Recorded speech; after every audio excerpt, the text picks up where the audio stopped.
तो intersection of two circle,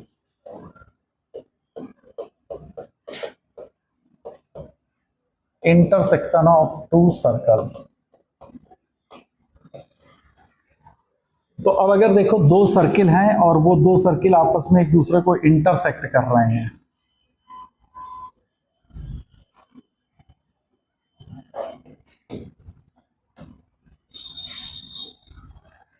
ठीक है, तो मान लो कि ये दोनों सर्किल एक दूसरे को पॉइंट P और पॉइंट Q पे इंटरसेक्ट कर रहे हैं। Is that okay? बोलो भाई। ठीक। और दोनों सर्किल की भाई स्टैंडर्ड फॉर्म में रिजल्ट है, इक्वेशन है, that is x square plus y square plus 2g1x plus 2f1y plus c1 is equal to 0। दूसरे सर्किल की इक्वेशन है x2 square plus y x square plus y square plus 2g2x plus 2f2y plus c equal to 0। तो ये दोनों circle की अगर आपको equation दी गई है, अगर इंटरसेक्ट कर रहे होंगे तो देखो एक चीज तो हमने पहले बता रखी कि d की वैल्यू जो होगी वो किससे छोटी होगी?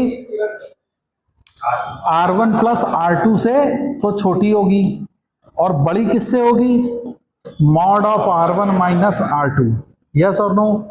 तो सबसे पहले तो आप ये मेक श्योर करेंगे कि the centre distance between the two circle must be greater than mod of R1 minus R2, that is the difference of the radius to the sum of the radius। ये दोनों जो boundary conditions हैं D के लिए, ये किसको represent करती है? जब D की वैल्यू R1 प्लस R2 के बराबर हो जाएगी एक्सटर्नल टच को, जब दोनों सर्किल एक्सटर्नल टच करेंगे, और जब D की value mod of R1 minus R2 हो जाती है तब ये किसको रिप्रेजेंट कर रही होती है? इंटरनल टच को। तो दोनों टच के बीच में जब सेंटर डिस्टेंस होगा तो ऑब्वियसली वो दोनों एक दूसरे को इंटरसेक्ट कर रहे होंगे। Is that clear? बोलो। अब जब दो सर्किल सपोज कर लो कि S1 एंड S2 आपस में एक दूसरे को इंटरसेक्ट कर रहे हैं, तो मान लिया कि ये पॉइंट P और Q पे इंटरसेक्ट कर रहे हैं, तो पॉइंट P और Q के कोऑर्डिनेट्स आप कैसे फाइंड आउट कर सकते हो? दोनों सर्किल की इक्वेशन को साइमल्टेनियसली सॉल्व करके we can easily find out the coordinate of the point P and Q। अच्छा, आप देखो पॉइंट P और Q को अगर आप मिलाते हो तो ये एक कॉर्ड होगी। यस और no? PQ is a chord. अच्छा, ये PQ जो है ये C जो फर्स्ट सर्किल है जिसका सेंटर C1 है, देखो उस पे भी कॉर्ड है, और PQ जो है वो C2 वाले सर्किल का जो S2 है दैट इज आल्सो कॉर्ड। तो PQ को हम क्या कहेंगे? Common chord. तो PQ is known as the common chord, है ना। अब इस कॉमन कॉर्ड की जो इक्वेशन होगी वो हमेशा होती है S1 minus S2 is equal to 0। यहां पे फिर वही कंडीशन होगी तुम्हारी कि S1 और S2 के एक्स स्क्वायर और वाई स्क्वायर के कोफिशिएंट दोनों में सेम करना है, जैसे कि हम लोगों ने टेंजेंट के लिए बात करी थी।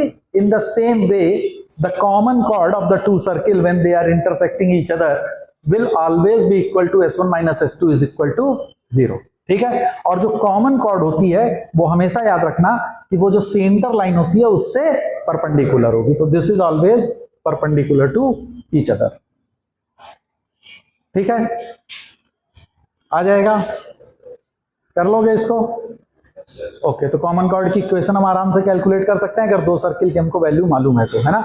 आपसे मान लो वो पूछ ले कि what is the length of this common chord, तब क्या करेंगे? सर्किल के कॉमन कॉर्ड की, सर्किल के कॉर्ड की लेंथ हमने पहले ऑलरेडी कैलकुलेट कर रखी थी। वो कैसे करोगे? देखो दो सर्किल दी जाएंगी, ये दो सर्किल से S1 माइनस S2 आप कैलकुलेट करोगे तो कॉमन कॉर्ड की इक्वेशन आ जाएगी। उस पे किसी भी सर्किल के सेंटर से परपेंडिकुलर अगर तुम ड्रॉप करते हो, let this is the perpendicular, तो ये लेंथ हम आराम से निकाल सकते हैं। नहीं निकाल सकते हैं?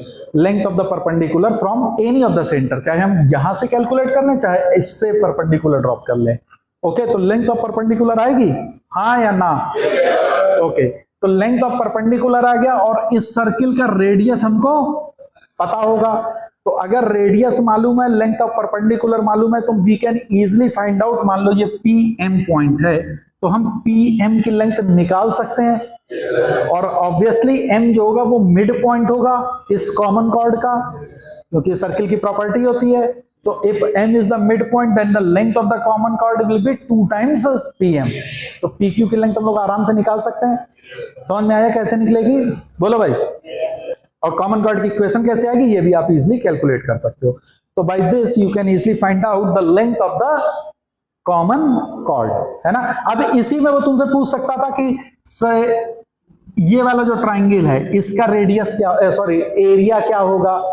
तो ये एरिया आराम से निकाल सकते हैं हम लोग, half into base into height, है ना। तो इस तरह से कई चीजें आपसे पूछे तो आप उसको कैलकुलेट कर सकते हैं। बोलो भाई, क्या ये समझ में आ रहा कि नहीं? ओके। अब बात आती है कि मान लो अगर दो सर्किल, अच्छा इसमें एक चीज और समझ लो, इसमें कितने टेंजेंट हम कॉमन टेंजेंट ड्रा कर सकते हैं? इसमें कितने कॉमन टेंजेंट ड्रा होंगे, 2 कि 3? बोलो भाई,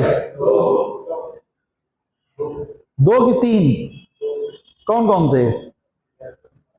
एक ऐसे मतलब कैसे कैसे? तो एक ये वाला जाएगा, तो मतलब बेसिकली दोनों डायरेक्ट टेंजेंट होंगी, है ना। तो 2 डायरेक्ट टेंजेंट तुम ड्रॉ कर सकते हो। तो इस केस में कितने टेंजेंट ड्रॉ हो सकते हैं? 2 टेंजेंट नहीं, कॉमन टेंजेंट। तो 2 डायरेक्ट कॉमन टेंजेंट हम लोग ड्रॉ कर सकते हैं। अब फिर कॉमन टेंजेंट कैलकुलेट करने का तरीका तुमको पता है, डायरेक्ट टेंजेंट का हर एक में वही प्रोसीजर है, you can easily find out. ये point of intersection of the tangent calculate हो जाएगा, है ना। तरीका मालूम है क्या होगा? ये अगर मान लो मेरे को निकालना है this point of intersection of the tangent, तो हाउ डू वी फाइंड? क्या करता है ये? एग्जैक्टली सेंटर्स को रेडियस के रेशियो में एक्सटर्नल डिवाइड करेगा। तो एक्सटर्नल डिवीजन से हम लोग ये पॉइंट कैलकुलेट कर सकते हैं। फिर उस पॉइंट से हम लोग इक्वेशन ऑफ लाइन निकालेंगे और फिर उस पर कंडीशन ऑफ टेंजेंसी अप्लाई कर देंगे, तो you can get the equation of common tangent at, है ना। और इसमें तुमको 2 कॉमन टेंजेंट मिल जाएगी, ठीक है। अब बात आती है कि अगर मान लो कि 2 सर्किल हैं, आपस में एक दूसरे को इंटरसेक्ट कर रहे हैं, तो इनका एंगल ऑफ इंटरसेक्शन क्या होगा? तो लिखो angle of intersection of 2 circles. क्या चीज? Angle of intersection.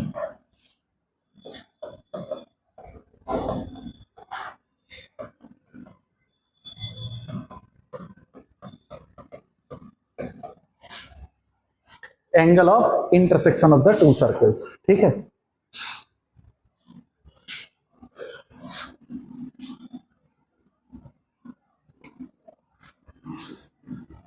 ये रेडियस है R1, ये रेडियस है R2 और इनके बीच का ये सेंटर डिस्टेंस कितनी है?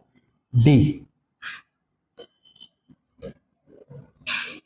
ये centre distance D, okay. R1 R2 D यानी PC1 C2 अगर हम लोग देखें तो देखो जो एंगल बिटवीन द सर्कल्स होंगे, है ना। देखो 2 कर्व का एक चीज समझ लो, जैसे 2 कर्व हैं और 2 कर्व का इंटरसेक्शन अगर हो रहा है और उस पर आपसे पूछा जाए कि ये दोनों कर्व का बीच का एंगल क्या होगा, तो वो हमेशा उस पॉइंट ऑफ इंटरसेक्शन पे जो एंगल टेंजेंट्स का होगा, the same angle between the curves. Is that okay? जो एंगल टेंजेंट का होगा वही एंगल किसका होगा? कर्व का होगा। तो ये always you remember this thing, okay.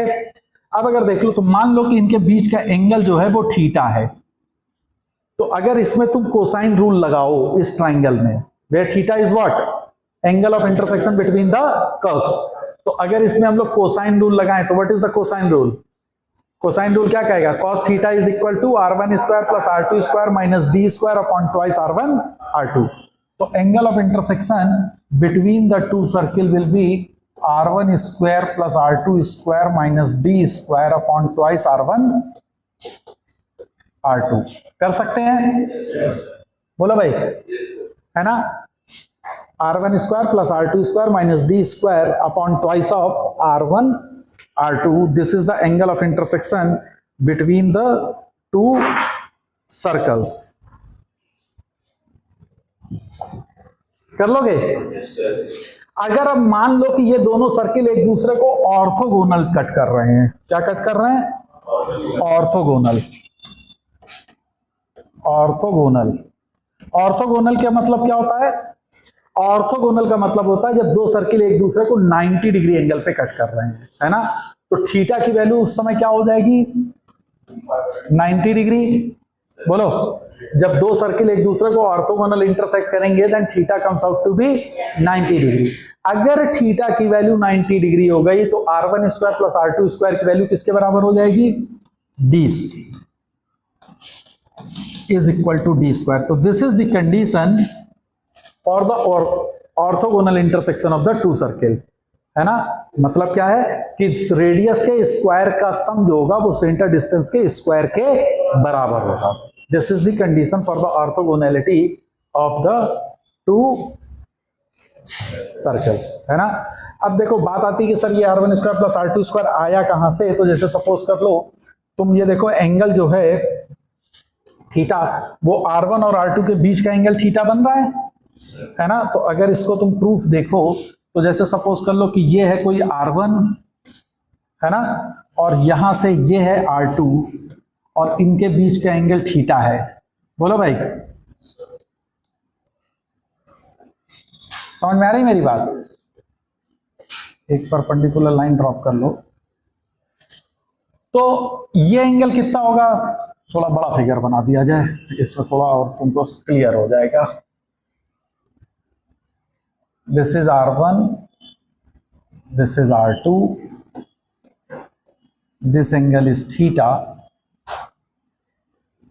तो ये एंगल कितना होगा? पाई माइनस थीटा होगा। ये डिस्टेंस कितनी है?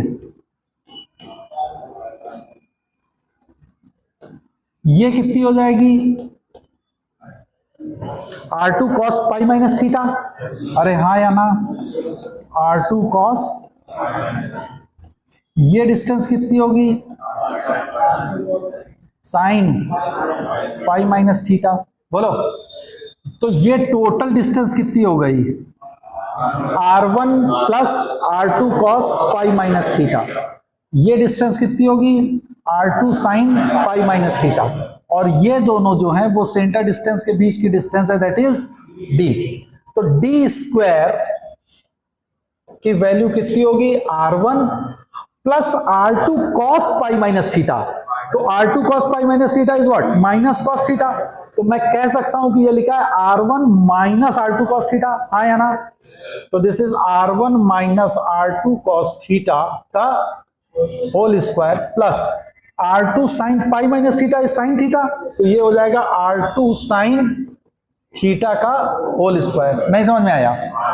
तो इसको स्क्वायर अगर करोगे तो देखो ये क्या बनेगा? R1 square plus R2 square cos square theta plus R2 square sine square theta. तो that will give you R2 square minus twice R1 R2 cos of theta is equal to D square.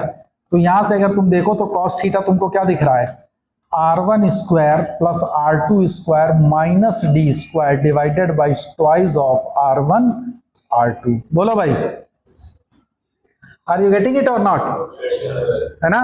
तो this is the angle of intersection between the two circle. और अगर वो circle का angle of intersection orthogonally है ना, दोनों circle एक दूसरे को ऑर्थोगोनली टच कर रहे हैं, तो theta will be 90 degree. In that particular case R1 square plus R2 square comes out to be D square. Clear है? तो ये तो बेसिक चीज हो गया कि अगर आपसे क्वेश्चन में पूछा जाए कि what is the angle of intersection between the two circle, then you can directly use this formula and with the help of this formula you can get the value of angle of intersection। अगर orthogonality condition कहता है तो R1 square plus R2 square की value D square के बराबर होगी।